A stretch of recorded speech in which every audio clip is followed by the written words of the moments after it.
అమరవీరుల జ్ఞాపకార్థం ఏర్పాటు చేసిన స్మారక జ్యోతి సందర్శకులను అనుమతించడం లేదు. మ్యూజియం ప్రారంభించి 2 ఏళ్లైనా మ్యూజియంతో పాటు మరికొన్ని పనులు పెండింగ్ లో ఉన్నాయి.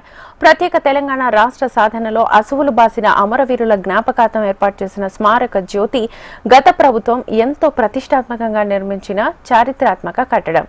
దీన్ని నిర్మించి దాదాపు 2 ఏళ్లు పూర్తవుతున్నా కూడా ఇంకా సందర్శకులకు అనుమతి లేదు. గత ప్రభుత్వ హయాంలోనే దీనిని ప్రారంభించినప్పటికీ అమరవీరుల మ్యూజియంతో పాటు మరికొన్ని పనులు పెండింగ్ లో ఉండడంతో అప్పుడు సందర్శకులకు అనుమతి లభించలేదు.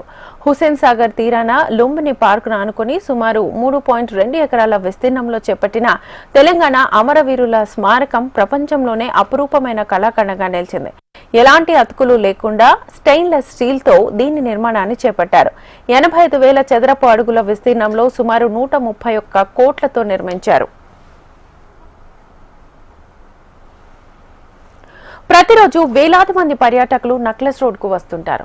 Tank bund, Lumbini park, NTR park, Ambedkar విగ్రహం వంటి ప్రాంతాలను సందర్శిస్తారు. వీటితో పాటు అమరుల స్మారకాన్ని మాత్రం బయట నుంచి వీక్షించాల్సిందే కానీ ప్రాంగణంలోకి వెళ్లేందుకు అవకాశం లేదు.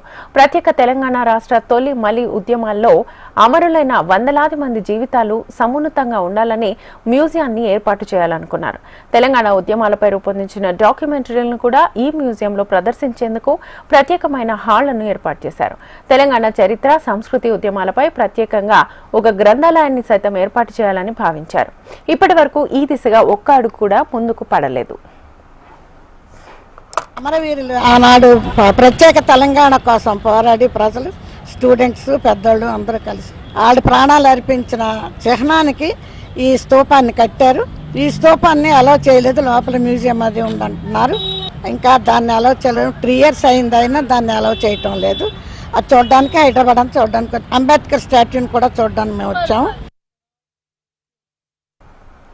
తెలంగాణ అమరవీరుల త్యాగాలను, విరోచిత పోరాట గాథలను గ్రౌండ్ ఫ్లోర్ లో చిత్రపటాలు, చారిత్రక చిహ్నాలను ఏర్పాటు చేయాలని భావించారు. ప్రేక్షకులు వీక్షించేందుకు ఆడియో వీడియో హాళ్లు, గ్యాలరీలను కూడా గ్రౌండ్ ఫ్లోర్ లోనే ఏర్పాటు చేసేందుకు అవకాశం ఉంది. ఇప్పటి వరకు ఏ ఒక్క ప్రతిపాదన కార్యరూపం దాల్చలేదు. దీంతో స్మారక జ్యోతి అలంకార ప్రాయంగానే ఉండిపోయింది. ప్రస్తుతం అంబేద్కర్ 125 అడుగుల విగ్రహం వద్ద పార్లమెంట్ ఆకృతిలో ఉన్న భవనంలో మ్యూజియాన్ని ఏర్పాటు చేసేందుకు హెచ్ఎండిఏ చర్యలు చేపట్టింది. ఇదే తరహాలో తెలంగాణ అమరుల స్మారకం వద్ద మ్యూజియం ఏర్పాటు చేస్తే తక్కువ వ్యవధిలోనే సందర్శకులను అనుమతించే అవకాశం లభిస్తుంది. రాజకీయాలకు అతీతంగా అమరుల త్యాగాలను, జ్ఞాపకాలను భావితరాలకు అందించే అవకాశం ఉంది. హుసేన్ సాగర్ తీరాన లుంబిని పార్కు ఆనుకొని నిర్మించినటువంటి అమరవీరుల స్మారక చిహ్నం నిర్మించి దాదాపు 2 ఏళ్లు పూర్తవుతున్నా కూడా ఇంకా లోపలికి సందర్శకులను అయితే అనుమతించలేదు. గత బీఆర్ఎస్ ప్రభుత్వంలో ఎంతో ప్రతిష్టాత్మకంగా తెలంగాణ రాష్ట్ర సాధనలో మరణించిన అమరవీరులకు గుర్తుగా ఈ స్మారకాన్ని అయితే నిర్మించారు. అయితే అప్పుడు అమరవీరుల మ్యూజియంతో పాటు మరికొన్ని పెండింగ్ పనులు ఉండడంతో అయితే ఆ సందర్శకులను అయితే లోపలికి అనుమతించలేదు. ప్రస్తుతం ఇది నిర్మించి 2 ఏళ్ళు అయినా కూడా ఈ పెండింగ్ పనులు అలాగే ఉన్నాయి. మొత్తం ఈ పెండింగ్ పనులన్నీ పూర్తి చేసి త్వరలోనే సందర్శకులను అనుమతించాలని వారు కోరుతున్నారు. కెమెరా పర్సన్ గోవర్ధన్తో అరుణ్, HM TV, హైదరాబాద్.